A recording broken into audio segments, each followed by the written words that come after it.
বাংলাদেশে 6 কোটি তরুণের নতুন যে রাজনৈতিক বন্দোবস্তের আকাঙ্ক্ষা স্বপ্ন তৈরি হয়েছে, এই আকাঙ্ক্ষার সাথে আমরা কোনোভাবে বেইমানি করতে দেব না, এই স্বপ্নের সাথে গাদ্দারি করতে দেব না। আপনি যে দল করেন, যে নামে করেন, যদি না বদলান আপনাদের ইতিহাস হাসিনার মতো হবে, আপনাদের ইতিহাস আওয়ামী লীগের মতো হবে। আওয়ামী বন্দোবস্তের পরিবর্তে যদি কেউ মনে করে থাকে বাংলাদেশের কোন রাজনৈতিক দলকে রেড লাইন করে দেওয়া হয়েছে, হোয়াইট চেক বুক দিয়ে দেওয়া হয়েছে যে আওয়ামী লীগ চলে গেছে বলে রাস্তাঘাট থেকে আপনারা চাঁদাবাজি করতে পারবেন, হাট ঘাট মাঠ দখল করতে পারবেন, ঘাটের ইজারা পরিবর্তন করতে পারবেন, বাস স্ট্যান্ড টেম্পো স্ট্যান্ড থেকে ইজারা নিতে পারবেন, যেখানে যেখানে যাচ্ছে তাই করে চাঁদাবাজি করে সড়কে এবং বিভিন্ন জায়গায় পণ্যের দাম পরিবর্তন করতে পারবেন, কারওয়ান বাজার থেকে প্রতিদিন লক্ষ লক্ষ কোটি টাকা চাঁদাবাজি করতে পারবেন। আপনাদেরকে মনে করিয়ে দিতে চাচ্ছি, বাংলাদেশের 6 কোটি তরুণরা যারা আবু সাঈদ এবং মুগ্ধ হয়ে ফিরে এসে বাংলাদেশে আওয়ামী ফ্যাসিবাদকে রুখে দিয়েছিল, তারাও এই নতুন রাজনৈতিক ছত্রছায়ায় চাঁদাবাজ রুখে দেবে, হাট মাঠ ঘাট সকলের বন্দোবস্ত রুখে দেবে, নেট এবং ডিশের ব্যবসা রুখে দেবে, ফেরিওয়ালা এবং হকারদেরকে নিয়ে রাস্তায় রাস্তায় কোটি কোটি টাকার টেন্ডার বাণিজ্য রুখে দেবে। আপনাদের রাজনীতির কবর তৈরি হবে যদি আপনারা 16 বছরের আওয়ামী ফ্যাসিবাদ থেকে না শেখেন। আওয়ামী রাজনৈতিক বন্দোবস্তের বিকল্প আকারে এই গণ অভ্যুত্থানের স্পিরিটকে ধারণ করে নতুন করে চরিত্র না বদলান, নতুন রাজনৈতিক সংস্কারের সাথে নিজেদের অ্যালাইনমেন্ট তৈরি না করেন, তাহলে মনে রাখবেন যারা যুদ্ধ করে জুন জুলাই আগস্টে আওয়ামী ফ্যাসিবাদকে রুখে দিয়েছিল, সেই মুগ্ধরা, সেই নিয়াজ এবং আসিফরা, সেই ইকবালের তন্ময়রা আবু সাঈদ হয়ে আবার বুক খুলে দিয়ে বুলেটের সামনে সেই নতুন রাজনৈতিক ক্রিমিনালদেরকে ঠেকিয়ে দেবে। বাংলাদেশে নতুন করে যারা আওয়ামী ফ্যাসিবাদকে, জাতীয় পার্টি এবং 14 দলের ফ্যাসিবাদের দোসরদেরকে পুনর্বাসিত করতে চাচ্ছে, তাদের মুখোশ উন্মোচিত হবে। তারা টাকা দিয়ে দলীয় পরিচয় কিনে শহীদের কেনা বেচা করছে সারা বাংলাদেশে, তাদের মুখোশ উন্মোচিত হবে। যে 71-এর যুদ্ধের পরে যেভাবে আওয়ামী লীগ মুক্তিযুদ্ধ নিয়ে ব্যবসা করেছে, এই গণ অভ্যুত্থানের শহীদ, আহত, নিহত এবং প্রতিবন্ধী মানুষদেরকে নিয়েও কয়েকদিন পরে বিভিন্ন রাজনৈতিক দল ব্যবসা করবে। এই ব্যবসা শুরু হয়েছে। চাঁদাবাজের চেহারা পরিবর্তন হয়েছে, কিন্তু চাঁদাবাজির পরিবর্তন হয় নাই। রাজনৈতিক ছত্রছায়ায় বাংলাদেশের হাট মাঠ ঘাট, bus stand, auto stand, tempo stand দখল করবার যে লুটপাটের রাজনীতি চলমান ছিল গত 16 বছর, আমরা দেখতে পাচ্ছি রাজনৈতিক ছত্রছায়ায়, নতুন নতুন ব্যানারের ফেস্টুনে, নতুন নতুন রাজনৈতিক দলের ছত্রছায়ায় এবং নেতাদের ছত্রছায়ায় সব জায়গা থেকে চাঁদাবাজির নতুন পরিক্রমা শুরু হয়েছে। হকার মার্কেটগুলোতে চাঁদার পরিমাণ বাড়িয়ে দেওয়া হয়েছে। গুলিস্তান থেকে শুরু করে ঢাকা শহরের 20 লক্ষ হকারদের কাছ থেকে এই নতুন রাজনৈতিক চাঁদাবাজি বন্ধ করতে হবে। আপনারা ভুলে যাবেন না, যারা কোনোদিন মিছিল করেন নাই, যারা কোনোদিন ঘাম ঝরান নাই, যারা কোনোদিন রক্তাক্ত হন নাই, যারা গুলিবিদ্ধ হন নাই, রাবার বুলেট খান নাই, তারা কিভাবে এসি রুমের সুশীল সমাজগিরি করতে করতে আজকে উপদেষ্টা হয়েছেন, সেই গল্পগুলোর সাথে কিন্তু এই হাজার হাজার শহীদের রক্ত জড়িয়ে আছে। যাদের রক্তের উপরে ভিত্তি করে আজকে আপনারা অন্তর্বর্তীকালীন সরকারের উপদেষ্টা হয়েছেন, মন্ত্রীর ফ্ল্যাগ নিয়ে দামি দামি কালো গ্লাসওয়ালা গাড়িতে করে ঘুরে বেড়াচ্ছেন, সরকারের প্রোটোকলে সারা বাংলাদেশে যাচ্ছেন, আপনারা ভুলে যাবেন না কোন কোন শহীদদের রক্তের উপরে ভিত্তি করে আজকের এই পরিবর্তন হয়েছে। বিসমিল্লাহির রহমানির রহিম। প্রিয় নেতৃবৃন্দ উপস্থিতি, আসসালামু আলাইকুম। বাংলাদেশের গত জুন জুলাই এবং আগস্টে ঘটে যাওয়ার ইতিহাসের নৃশংসতম গণহত্যার দাবিতে আজকের এই আয়োজনের যে দাবি, সেই দাবিটা আমরা 5ই আগস্টের পর থেকে বারবার বলছি। প্রধান উপদেষ্টার সাথে আমাদের যখন মিটিং হয়েছে, আমরা বলেছি যে আপনি অনেকগুলো গুরুত্বপূর্ণ কাজ করেছেন, কিন্তু আপনি 1 নম্বর কাজটা এখনো করেন নাই। সেই কাজটা হচ্ছে এই মনসুন আপরাইজিংয়ে যারা প্রাণ দিয়েছেন, আহত হয়েছেন, প্রতিবন্ধী হয়েছেন, তাদেরকে সুস্থ চিকিৎসার ব্যবস্থা করা, সুস্থ হয়ে উঠবার ব্যবস্থা করা, পরিবারগুলোকে পুনর্বাসন করবার ব্যবস্থা করা এবং কারা কিভাবে কোন পর্যায়ে আন্দোলনের শহীদ হয়েছেন, খুন হয়েছেন, সেগুলোর বিচারের ব্যবস্থা করা। এই বিচার ব্যবস্থার একটা মডেলও আমরা প্রস্তাব করেছিলাম, যে মার্কিন যুক্তরাষ্ট্রের কংগ্রেশনাল হিয়ারিং যে মডেলে হয়, সেই মডেলে পাবলিক গণশুনানির মতো করে একটা উন্মুক্ত শুনানি হতে হবে, যেখানে জুন, জুলাই, আগস্টে বাংলাদেশের স্বাধীনতা যুদ্ধের এই নতুন লড়াইতে যারা অংশগ্রহণ করেছেন, যারা আহত হয়েছেন এবং শহীদ হয়েছেন, সেই সকল ব্যক্তি এবং পরিবারের গল্পগুলো যেন আমরা জানতে পারি। এবং এই শুনানি যেটা হবে, সেই শুনানিটা বাংলাদেশ টেলিভিশনের মাধ্যমে সরাসরি সম্প্রচার হতে হবে। তাহলে যেটা হবে, শুধু যেখানে যেখানে আন্দোলন হয়েছে শুধু সেই এলাকার মানুষ না, বাংলাদেশের যে অঞ্চলের মানুষ এই আন্দোলন শুধু দেখেছেন, তারাও এই আন্দোলনের গল্পটা জানতে পারবেন, শুনতে পারবেন। কিন্তু আমরা দেখলাম দুঃখজনকভাবে গত 3 মাস 100 দিন পেরিয়ে যাওয়ার পরেও এই অন্তর্বর্তীকালীন সরকার এই শহীদদের তালিকা প্রণয়ন করা, কি পরিমাণ মানুষ আহত হয়েছেন এবং প্রতিবন্ধী হয়েছেন, অন্ধ হয়েছেন, তাদেরকে নিয়ে যে একটা গণতদন্ত কমিশন করবার প্রয়োজন ছিল, সেই কমিশনটা এখনো করেন নাই। আমরা বারবার বলছি এবং এখনো অন্তর্বর্তীকালীন সরকারকে আহ্বান জানাচ্ছি যে আপনারা 1 নম্বর কাজটা করতে যদি ভুল করেন এবং বিলম্ব করেন, তাহলে আরো পরের অনেক কাজগুলো বিলম্বিত হবে এবং আপনাদের এই ভুলের ধারাবাহিকতা এই মনসুন আপরাইজিংকে, এই বাংলা বসন্তকে ক্ষতিগ্রস্ত করবে। আপনারা ভুলে যাবেন না, যারা কোনোদিন মিছিল করেন নাই, যারা কোনোদিন ঘাম ঝরান নাই, যারা কোনোদিন রক্তাক্ত হন নাই, যারা গুলিবিদ্ধ হন নাই, রাবার বুলেট খান নাই, তারা কিভাবে এসি রুমের সুশীল সমাজগিরি করতে করতে আজকে উপদেষ্টা হয়েছেন, সেই গল্পগুলোর সাথে কিন্তু এই হাজার হাজার শহীদের রক্ত জড়িয়ে আছে। যাদের রক্তের উপরে ভিত্তি করে আজকে আপনারা অন্তর্বর্তীকালীন সরকারের উপদেষ্টা হয়েছেন, মন্ত্রীর ফ্ল্যাগ নিয়ে দামি দামি কালো গ্লাসওয়ালা গাড়িতে করে ঘুরে বেড়াচ্ছেন, সরকারের প্রোটোকলে সারা বাংলাদেশে যাচ্ছেন, আপনারা ভুলে যাবেন না কোন কোন শহীদদের রক্তের উপরে ভিত্তি করে আজকের এই পরিবর্তন হয়েছে। কারা জীবন দিয়ে লক্ষ লক্ষ তরুণ তরুণী, 6 কোটি তরুণ তরুণী সারা বাংলাদেশে কিভাবে মিছিল, স্লোগান আর রক্তাক্ত ইতিহাস তৈরি করে হাসিনার মতো একটা ফ্যাসিবাদী হিটলারকে বাংলাদেশ থেকে বিতাড়িত করতে বাধ্য করেছে। তাই আমরা বলছি, শুধু আহত নিহত পরিবার না, শত শত মানুষের লাশ এখনো খুঁজে পাওয়া যায় নাই।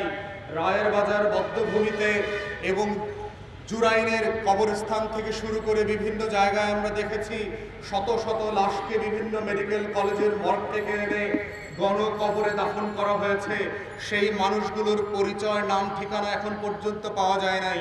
শত শত পরিবার এখনো লাশ যেমন বুঝে পায় নাই, কবরের ঠিকানা বুঝে পায় নাই, তাদের মৃত্যুক্ষণ, দিনক্ষণ পর্যন্ত বুঝে পায় নাই। ঠিক একই বাস্তবতা কিন্তু আমাদেরকে গত 16 বছরের গুম, খুন আর ফাঁসিবাদের শাসন ব্যবস্থাকে স্মরণ করিয়ে দিচ্ছে। তাই অন্তর্বর্তীকালীন সরকারকে মনে করিয়ে দিচ্ছি, আপনাদের কাজের মাধ্যমে এমন কোনো উদাহরণ তৈরি করবেন না যাতে এই বিপ্লবের যে স্পিরিট ছিল, এই পরিবর্তনের যে আকাঙ্ক্ষা ছিল, নতুন বাংলাদেশ গড়বার, নতুন করে সংস্কার করে বাংলাদেশের রাজনৈতিক বন্দোবস্ত পরিবর্তন করে দেওয়ার, সেটা যেন কোনোভাবে ছোট না হয়। তাই আজকের এই সমাবেশ থেকে আমরা জোর দাবি জানাচ্ছি অন্তর্বর্তীকালীন সরকারকে যে আপনারা গণশুনানির আদলে বাংলাদেশের সংসদ ভবনের যে খালি কক্ষগুলো আছে সেখানে এই গণতদন্ত কমিশনের আয়োজন করেন, যেখানে বাংলাদেশের মানবাধিকার কর্মী, আইনজীবী, ডাক্তার, ফরেন্সিক এভিডেন্স নিয়ে যারা কাজ করেন, লাশ মর্গ নিয়ে যারা কাজ করেন, সাবেক সেনা এবং পুলিশ কর্মকর্তা যারা আছেন, রাজনৈতিক কর্মী আছেন, তাদের সবাইকে নিয়ে প্যানেল করেন। বাংলাদেশের নাগরিকরা যেন নিবন্ধন করে এসে তাদের গণ অভ্যুত্থানের গল্পটা সেখানে এসে বলতে পারে, কারণ এই গল্পটাই হচ্ছে আগামী দিনের বাংলাদেশ গড়বার গল্প। এই গল্পের মধ্য দিয়ে আগামী দিনের বাংলাদেশটা কেমন হবে সেই বাংলাদেশের আকাঙ্ক্ষা প্রকাশিত হবে। এই গল্পের মধ্য দিয়ে বাংলাদেশে নতুন ফ্যাসিবাদী বন্দোবস্ত যেন কোনোভাবে কায়েম না হয়, সেই সংকল্প দৃঢ় চিত্তে উচ্চারিত হবে। এই গল্পের মধ্য দিয়ে বাংলাদেশে নতুন করে যারা আওয়ামী ফ্যাসিবাদকে, জাতীয় পার্টি এবং 14 দলের ফ্যাসিবাদের দোসরদেরকে পুনর্বাসিত করতে চাচ্ছে, তাদের মুখোশ উন্মোচিত হবে। এই গল্পের মধ্য দিয়ে তারা টাকা দিয়ে দলীয় পরিচয় কিনে শহীদের কেনাবেচা করছে সারা বাংলাদেশে, তাদের মুখোশ উন্মোচিত হবে। এই গণতদন্ত কমিশনের মধ্য দিয়ে আমার গণকবরের 127 জন ব্যক্তির লাশ, নাম, পরিচয় খুঁজে পাবে। অতএব এই গণতদন্ত কমিশনের মধ্য দিয়েই হচ্ছে বাংলাদেশে শেখ হাসিনা, শেখ পরিবার, আওয়ামী লীগের রাজনীতিকে বিচারের আওতায় আনবার যে পরিকল্পনা সরকার করেছে সেটা বাস্তবায়ন করতে হবে। যদি এটা না করেন তাহলে আমরা দেখব যে 71-এর যুদ্ধের পরে যেভাবে আওয়ামী লীগ মুক্তিযুদ্ধ নিয়ে ব্যবসা করেছে, এই গণ অভ্যুত্থানের শহীদ, আহত, নিহত এবং প্রতিবন্ধী মানুষদেরকে নিয়েও কয়েকদিন পরে বিভিন্ন রাজনৈতিক দল ব্যবসা করবে। এই ব্যবসা শুরু হয়েছে। এই ব্যবসা বন্ধ করবার একমাত্র উপায় হচ্ছে এটাকে স্বচ্ছ, জবাবদিহিতামূলক উপায়ে বিচারের মুখোমুখি করা। আওয়ামী লীগের কোন কোন নেতা, জাতীয় পার্টি এবং 14 দলের কারা কারা সেই কারফিউ ঘোষণার আগে প্রেস কনফারেন্স করেছে, 14 দলের মিটিংয়ে সিদ্ধান্ত নিয়েছিল যে বাংলাদেশের প্রতিবাদী জনগণের উপরে গুলি চালানো হবে। সেনাবাহিনী নামিয়ে 7.62 ব্যারেলের রাইফেল দিয়ে, স্নাইপার দিয়ে 5 কিলোমিটার দূরে এক একটা বুলেট দিয়ে 2-3জনকে হত্যা করা হবে।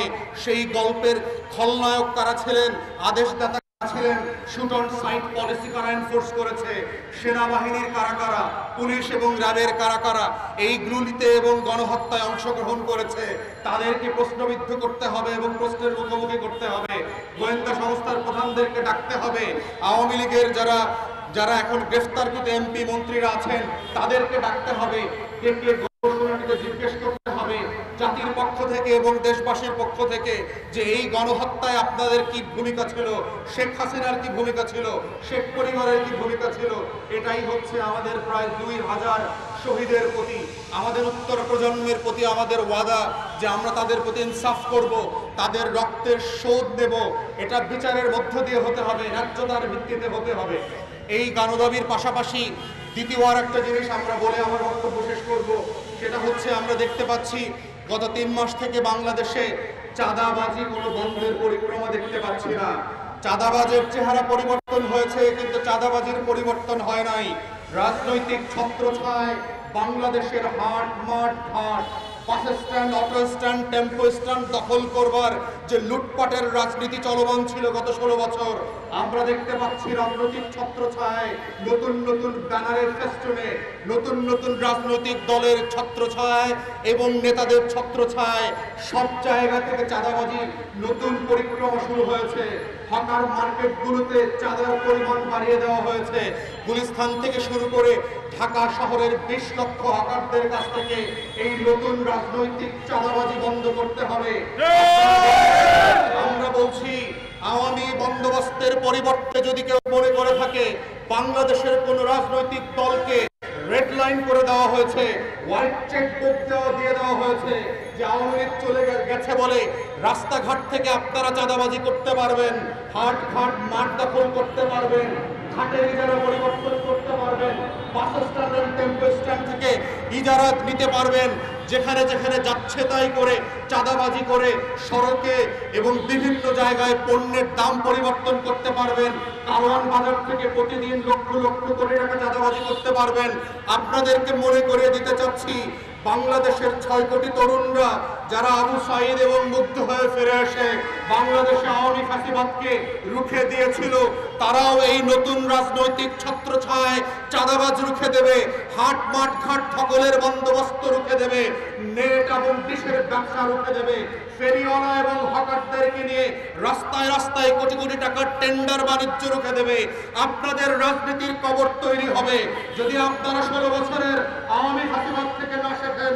আওয়ামী রাজনৈতিক বন্দোবস্তের বিকল্প আকারে এই গণ অভ্যুত্থানের স্পিরিটকে ধারণ করে নতুন করে চরিত্র না বদলান, নতুন রাজনৈতিক সংস্কারের সাথে নিজেদের অ্যালাইনমেন্ট তৈরি না করেন, তাহলে মনে রাখবেন যারা যুদ্ধ করে জুন জুলাই আগস্টে আওয়ামী ফ্যাসিবাদকে রুখে দিয়েছিল, সেই মুগ্ধরা, সেই নিয়াজ এবং আসিফরা, সেই ইকবালের তন্ময়রা আবু সাইদ হয়ে আবার বুক খুলে দিয়ে বুলেটের সামনে সেই নতুন রাজনৈতিক ক্রিমিনালদেরকে ঠেকিয়ে দেবে।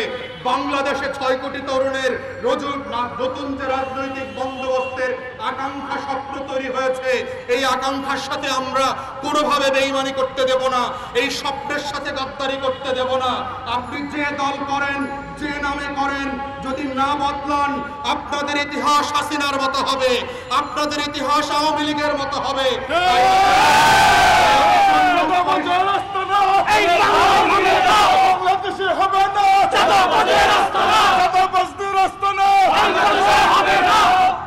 তাই আমরা পরিষ্কার করে বলতে চাচ্ছি, জুলাই এবং আগস্টের গণ অভ্যুত্থানের যে স্পিরিট, এই আকাঙ্ক্ষা এবং রাজনৈতিক বন্দোবস্তের উপরে ভিত্তি করেই আগামী দিনের বাংলাদেশ পরিচালিত হবে, সংস্কার কার্যক্রম পরিচালিত হবে, নির্বাচন হবে এবং জনগণের সরকার প্রতিষ্ঠিত হবে। এটাই হচ্ছে জনগণের ম্যান্ডেট, এটাই হচ্ছে গণ অভ্যুত্থানের ম্যান্ডেট। এই ম্যান্ডেট গণ অভ্যুত্থান পরবর্তী যে অন্তর্বর্তীকালীন সরকার আছে, আপনাদেরকে মনে করিয়ে দিচ্ছি, এবং সেটা করবার জন্য যা যা করণীয় সেগুলো যদি না করেন তাহলে আমরা প্রতিবাদ করতে আগের মতো লড়াই সংগ্রাম করতে বাধ্য হব। এবং অতি বিলম্বে সময় ক্ষেপণ না করে আপনাদেরকে আহ্বান করছি, গণতদন্ত কমিশন করেন, যত লোক শহীদ হয়েছে এবং আহত হয়েছে তাদের ক্রিমিনালদেরকে আইডেন্টিফাই করেন, তাদের জীবনের গল্পগুলো আইডেন্টিফাই করেন, মানুষকে জানান। এটাই হচ্ছে আগামী দিনের উত্তর প্রজন্মের কাছে নতুন বাংলাদেশ গড়বার আমাদের যে ওয়াদা, সেই ওয়াদা। এই ওয়াদার বাইরে কোনো অন্তর্বর্তীকালীন সরকারের ম্যান্ডেট থাকবে না, সেই আহ্বান জানিয়ে আমার বক্তব্য এখানেই শেষ করছি। সবাইকে অসংখ্য ধন্যবাদ। আসসালামু আলাইকুম।